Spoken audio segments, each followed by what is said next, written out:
Hey, Mom. Happy birthday. Thank you. Thanks so Thank much you. for coming to be with me on your birthday. Yeah, I would have it no other way. Well, it's a little unusual for a young adult to, want to Yeah. hang out with their mom. So I really, really Yeah. appreciate it. And I know that a lot of our parents would love that too with Yeah. their kids. So we're very grateful for any moment you give us. But I wanted to talk to you today about your passion, finding your passion, and what it took for you to make that commitment to yourself. And so I wanted to share your story, which is a pretty impressive story. Your journey on where you are today, and you're doing extremely well. Tell us a little bit about where your company is today, and then we'll go backwards and we'll talk about how you got there. Yeah, well, a really good place to describe where we are is for the first time ever, a couple weeks ago, I felt like I had a real company. I think just being an entrepreneur, you kind of start off with this idea and a skill set. And a couple weeks ago, we presented to our board, and I was like, wow, this thing's pretty cool. We have 3 subsidiary companies. A couple are doing multiple millions of dollars in sales. It's very professional. We've got processes. We've got people want to work for us. So People I would say invest in you. yeah.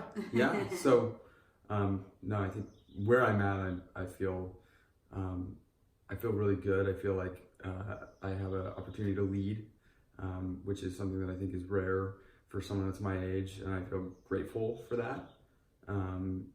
And I think I still rely a lot on experts and smart people that I have surrounded myself with, but I think I've been able to find those people, and I feel like they're supporting me in a powerful way that is going to let me continue to succeed. So I feel great about where I am as a career, and then all that I think is a result of just having a clear passion that I feel blessed to have found. Yeah.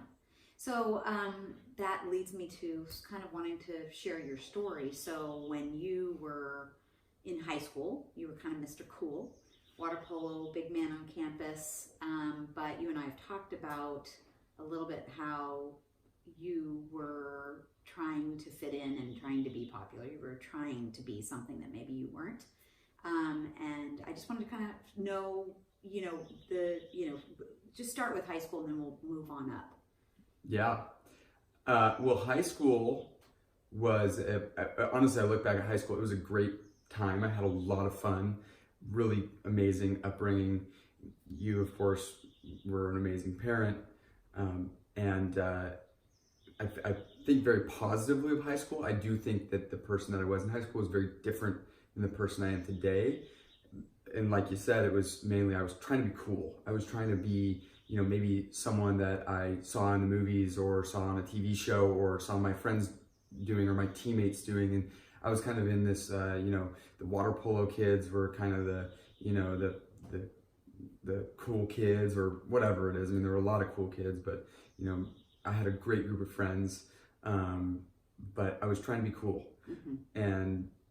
And fit in and fit a textbook, whatever your cool high school kid is. And I think that changed as I went into college and I started to figure out who I really was. Mm-hmm.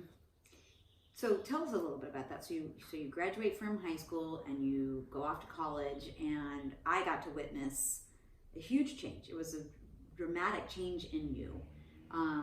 With the new pressures of becoming an adult and living on your own. And I just wanted to have you tell me a little bit about what you experienced at that age. Yeah. So I went off to Cal Berkeley, and that was a really eye-opening experience because I left home and just saw the world and saw how I had to live on my own and do my own thing and pay for a lot of things on your own. Pay for a lot of things and just kind of figure out my own values, because going out there you have so many different people that value different things, have so many different backgrounds. And I think one thing that I found was I thought I was in high school this kind of jock like guy, and just had different values than what I realized I was, which was just kind of this dorky, fun, quirky Christian dude. And I think I kind of had to grow into that persona in college. And at first, I made that transition in college. So my friends knew me as high school Mason, right? And I came in as the jock, and then I realized, whoa, my values are different than what they were in high school. I'm a different person. I'm meant to be someone else. And I kind of had to pull a U-turn on my friends, and they kind of watched this transition, and it was a painful time in a lot of ways, but I think it was good that I went through it. Mm-hmm. And what got you to that point where what was the moment, or was there a moment where you just were like, whoa, I'm trying to be somebody I'm not, and who am I? Was there a specific point, or did it just over time you just felt worn down, or what got you there? I think a big change that happened for me was I started to think about, what kind of life I wanted to make for myself and the people around me, who I wanted to be for the people around me. And I just kind of saw it was at odds. So I remember, a specific point where I changed was I remember I was down because I went through a tough breakup that was kind of weighing on me and forcing me to deal with a lot of things that I was putting off about myself. Interesting. And I remember I was watching this movie called The Secret, and maybe, the audience, some people in the audience have heard about what The Secret is, but I remember I was watching it and it was telling me to visualize, who I wanted to be. And I remember I saw this, and so what I did was I created a Pinterest board, and I saw this watch online, and I looked at it, I was like, that's such a beautiful watch. And I remember visualizing myself wear the watch, and what it made me feel like. And it made me feel way different than the person that I was. It made me feel like I was worthy, and that I was like, so literally from that moment, like, it happened immediately. Like, I just started to act like that person that would wear that beautiful watch. Mm-hmm. And I started to do everything that way, and I started working towards building that watch. It was just a super simple thing, but I remember it. I mean, it was years ago now, but I remember it to this day, and it led me down a path that, I don't think I would have ever expected as just a college kid. Well, it's an interesting thing, the Secret and the whole visualization thing, because I do think that when you do think from the inside out, again, what I do with coaching is help people really dig in and find out who they really are from the inside, rather than what the outside world is telling them to be, or that they think they're supposed to be for the outside world to get that love and approval. And so you began to really sort of listen to what was going on inside, and seeing like, wow, how does that feel? How is this gonna, does this align with me? Totally. So that's the beginning. Yeah. That's just the beginning. So tell us more. When you got to that point where you're like, whoa, this is kind of cool. If I start visualizing and aligning with things that really feel right for me, where is this going to lead me? Well, yeah. So everything changed from that point. It sounds silly that it was this superficial thing like a watch, but I really used that watch as leverage to like make me a better person, to like make me want to step up and go and find something that I can go and contribute and earn that watch. And maybe the watch was just a metaphor for something larger, and I think it was.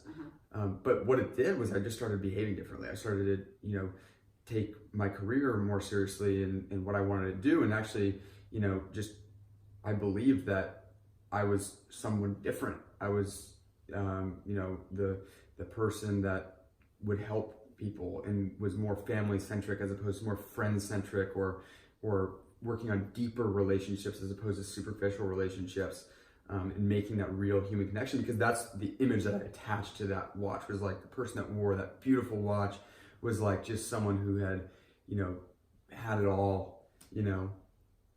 So what ended up happening was I just started to live my life differently. Every aspect was different, and actually some doors started to open because I just started to live that way. And what presented itself was I got an internship at the best global agency for advertising in the world. Yeah. So let's go back a little bit about that, because what I'm really passionate about is helping kids find that thing that they're so passionate about. And it's talked about a lot. Like, you have to find your passion. If you don't find your passion, and that's not always the case, but we do really need to live for something bigger than ourselves, bigger than just like making ourselves happy. We're all in this together. We all feel the best when we're giving back to other people. So when you were able to, before you got this internship, I remember we were talking a lot about, what you value as far as work. Like, what do you feel like you can contribute to other people? Tell us a little bit about the process of you discovering what you are passionate about, and then where you took it, how you got yourself to the agency. Yeah, no, that's a great question, because I actually do remember a specific moment was when I started to kind of think in terms of possibility, right? Which is kind of what started to happen in that moment where I started to change. I remember you saying to me, well, you could be the president of Range Rover.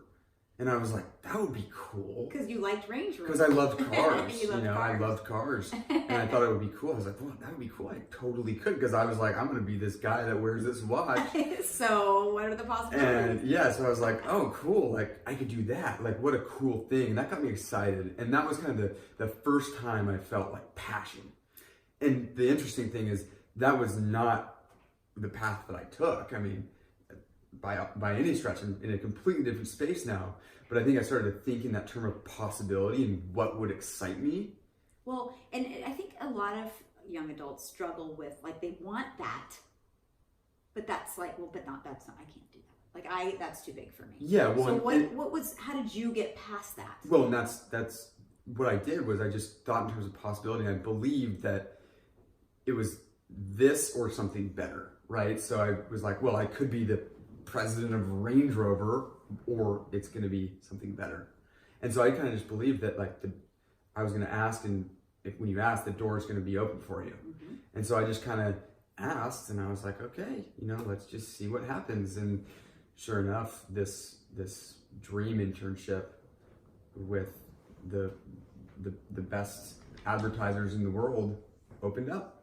Well, and we should let everybody know that you did have an unusually good gift at computers. I just remember being like, how does he know how to do this? You just definitely really like that. And I remember watching you as a young, middle schooler, just being able to really understand how to organize things and how to use the computer, and it was just sort of effortless for you. So I remember watching that and seeing that, being like, wow, that's pretty cool. But I didn't know what that meant. I just thought you were good at computers. So it was fun watching you as a kid and seeing where you are today and putting all those pieces together and integrating all that stuff that you seemed interested in as a young boy. Definitely. I think I have made it a priority throughout my entire professional life, my entire life, to integrate skills. Yeah. So you want to take skills from different areas and bring them together, and kind of you're building a weaponized skill set where you can monetize it, where you can solve any problem that you come across through the skill sets that you've amassed. So I was in programs that taught me the entire Adobe Master Suite, and I was in school, and I prioritized those types of skills, or strategic thinking skills, or speed reading skills that collectively contributed to my ability to land an internship that I wanted. And I think that I've continued even past that internship to just continue to integrate skills and make that skill set that I have even more powerful and more creative. Well, it's neat hearing you say that, and I think that, again, we'd all love to have that, but it's how do you get there? And watching you as your mom, I got to see you commit to yourself. And I think today is really what I wanted to talk about, was finding your passion and committing to yourself to really make the decision that you were going to, instead of try to keep up with everybody else and try to be cool and be part of, groups of friends, you made a commitment to be like, no, I'm going to figure out who I am and what I love, and I'm going to commit to really figuring that out and kind of shutting out the rest of the world for a while. So you left to go to Colorado for a couple of years and didn't know a single soul there. You met your roommate at the gym, and you just really said you spent those 2 years like really refining, and listening to who you are, what you love to do, how you like to help others. Tell us a little bit about that time.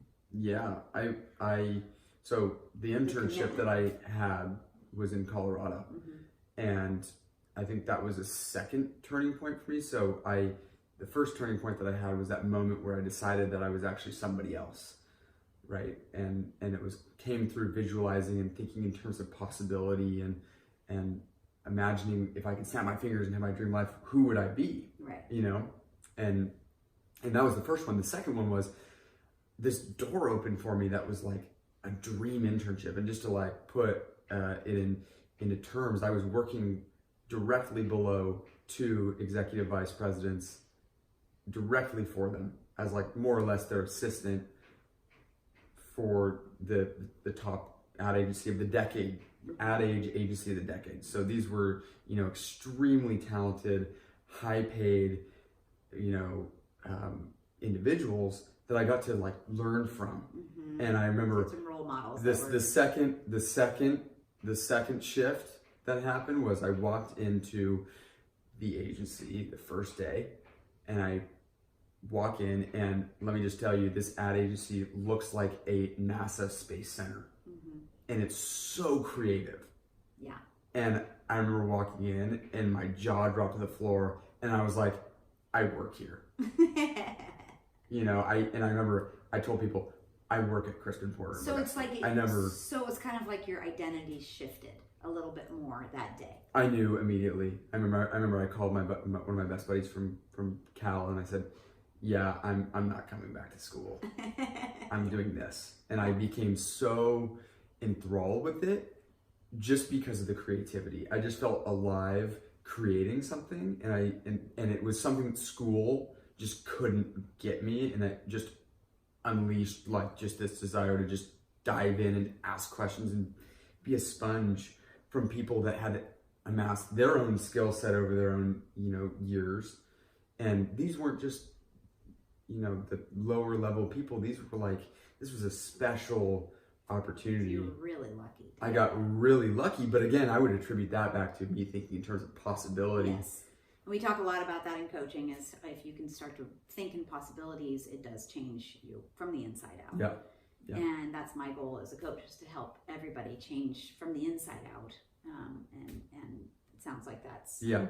I mean, that was where like if I was pulling a 180 shift, it went 90 there and then another 90 once I had kind of been led to this new life in another state, in a totally different environment where I could incubate this new person. So I had my old self, and then I went away and kind of had this time to reflect and kind of grow as into my new identity.